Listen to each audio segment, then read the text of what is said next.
Hi friends, welcome to Hyderabadi రుచులు. ఇప్పుడు మనం పుల్లట్టు తయారు చేయడం చూద్దాం. డిఫరెంట్గా, వెరైటీగా, ఎవరు చేయని రెసిపీ, కొత్తగా ఉంటుంది, చాలా చాలా టేస్టీగా ఉంటుంది. రెసిపీలోకి వెళ్ళే ముందు నా ఛానల్ ఎవరైనా సబ్స్క్రైబ్ చేయని వాళ్ళు ఉంటే తప్పకుండా సబ్స్క్రైబ్ చేయండి. కొత్త వీడియో నోటిఫికేషన్స్ కోసం పక్కనున్న బెల్ బటన్ క్లిక్ చేయడం అస్సలు మర్చిపోవద్దు. పుల్లట్టు కోసం ఇక్కడ 1 కప్ పెరుగు తీసుకున్నాను. దాంట్లో కొన్ని వాటర్ వేసుకొని చికెన్ మజ్జిగలాగా చేసి పెట్టుకోవాలి. ఇక్కడ 2 కప్స్ రైస్ తీసుకున్నాను. ఈ రైస్ని 1 to 2 టైమ్స్ బాగా కడిగి ఈ మజ్జిగలో వేసుకోవాలి. మజ్జిగ రైస్ మునిగేలాగా పోసుకోవాలి.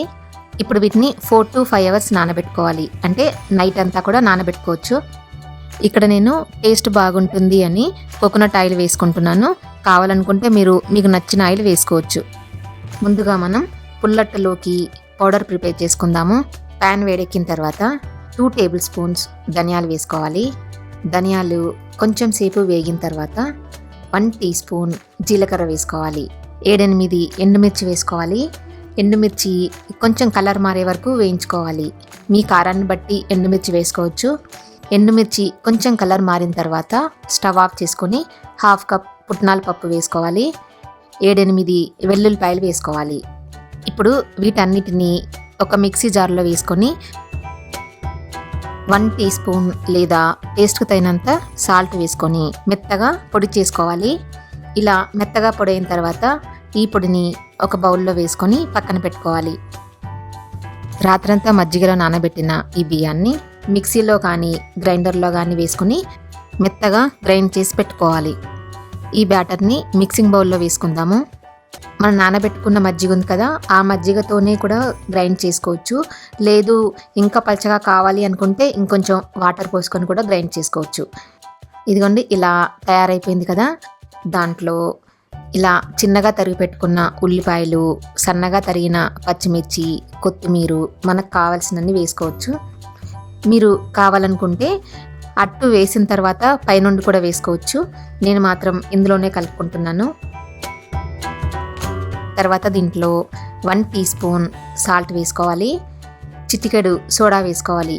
సోడా మాత్రం మనం అట్టు వేసుకునే ముందే వేసుకొని కలుపుకోవాలి. చూడండి, బబుల్స్ కనిపిస్తున్నాయి కదా. సోడా వేసుకొని కలుపుకుంటే ఇలా బబుల్స్ కనిపిస్తాయి. ఇప్పుడు అట్టు వేసుకుందాము. ప్యాన్ని హై ఫ్లేమ్లో బాగా వేడి చేసుకోవాలి. ప్యాన్ వేడెక్కిన తర్వాత స్టవ్ సిమ్లో పెట్టుకుని గరిటెతోనే ప్యాన్ అంతా బ్యాటర్ వేసుకోవాలి. తర్వాత పైనుండి మనం ప్రిపేర్ చేసి పెట్టుకున్నాం కదా పౌడర్ని, ఆ పౌడర్ని మన కారాన్ని బట్టి ఈ అట్టు మొత్తం పౌడర్ వేసుకోవాలి. నేను ఇక్కడ కోకోనట్ ఆయిల్ వేసుకున్నాను. మీరు కావాలనుకుంటే మీకు నచ్చిన ఆయిల్ ఏదైనా వేసుకోవచ్చు. 1/2 టీ స్పూన్ కోకోనట్ ఆయిల్ ఈ అట్టంతా వేసుకోవాలి. ఆ తర్వాత పైనుండి మూత పెట్టుకోవాలి. మూత పెట్టుకుని మీడియం ఫ్లేమ్లో 3 to 4 మినిట్స్ కాలనివ్వాలి. తర్వాత మూత తీసుకొని ఇదిగో చూడండి, వెనక వైపు కాలినట్టుగా కనిపిస్తుంది కదా. ఇప్పుడు ఈ ప్యాన్ పై నుండి సర్వింగ్ ప్లేట్లోకి సర్వ్ చేసుకోవాలి. అంతే, టేస్టీగా వెరైటీగా పుల్లట్టు రెడీ అయిపోయింది. ఈ పుల్లట్టుకి ఏ చట్నీ అవసరం లేదు. మీరు కావాలనుకుంటే చట్నీతో తినొచ్చు. కానీ మనం పౌడర్ అది చేసుకున్నాం కదా, చట్నీ లేకపోయినా చాలా చాలా టేస్టీగా ఉంటుంది. మీరు కూడా ట్రై చేసి చెప్తారు కదా. ఈ వీడియో మీకు నచ్చినట్టయితే కింద లైక్ బటన్ కనిపిస్తుంది కదా, ప్రెస్ చేసి ఫ్రెండ్స్ అందరికీ షేర్ చేయండి. నా ఛానల్ ఎవరైనా సబ్స్క్రైబ్ చేయని వాళ్ళు ఉంటే తప్పకుండా సబ్స్క్రైబ్ చేయండి. సజెషన్స్ ఏమైనా చెప్పాలనుకుంటే కింద కామెంట్ సెక్షన్లో కామెంట్ పెట్టండి. Thank you for watching.